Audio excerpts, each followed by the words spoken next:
bring you down. You're amazing just the way you are.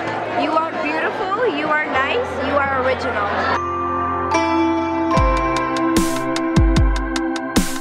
This is the age where they're transitioning into high school, and this is where it's really important that they learn different coping strategies and different skills that can help get them through the difficult moments of teenage years.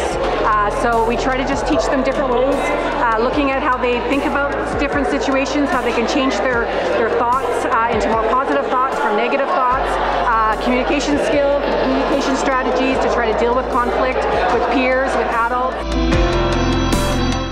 I think it was really important that we had all these workshops, and because you really got to understand that mental health, it's not something that you can see. It's something that's on the inside. And so I think it's really good that they came here, because we really understood that even when you think you're trying to defeat the impossible, you can actually do it.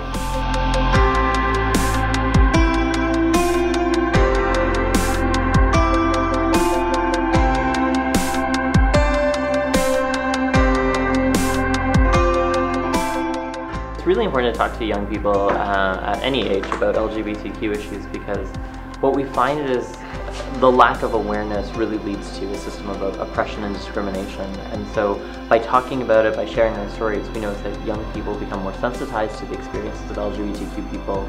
They learn about that culture, that community, that diversity, and then we find that they're able to be more respectful because they know how. LGBTQ kids need to find a way to be kind to themselves and other LGBTQ kids too. And then cis and straight kids need to also find a way to promote an atmosphere of respect and tolerance. And to promote an atmosphere of respect and tolerance, it's not about not bullying kids, but celebrating all kids for who they are and their experiences.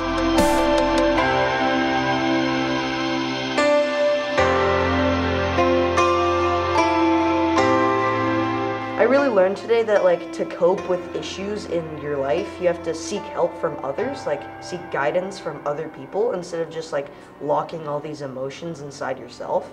Because seeking other people is proven to be therapeutical for the person who's sustaining this mental trauma. So really just reach out and talk to your friends and family and therapists and your school and your principal and your teachers. Just share your experiences, and it'll help.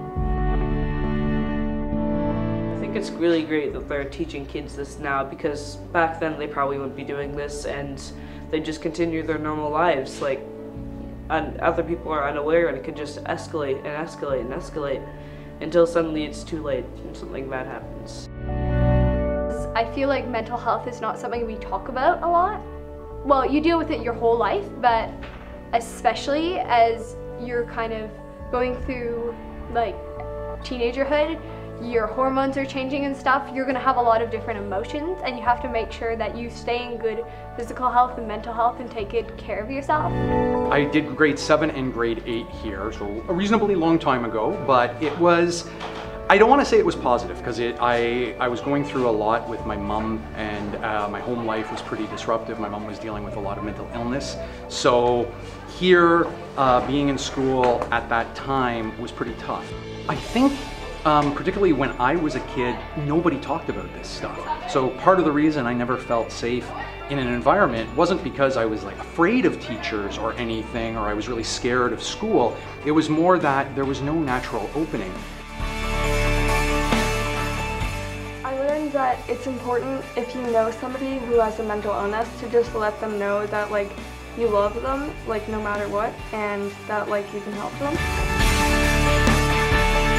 I know there are ups and downs, but also don't forget that you are 13 and 14 years old and you're allowed to be happy and have fun. So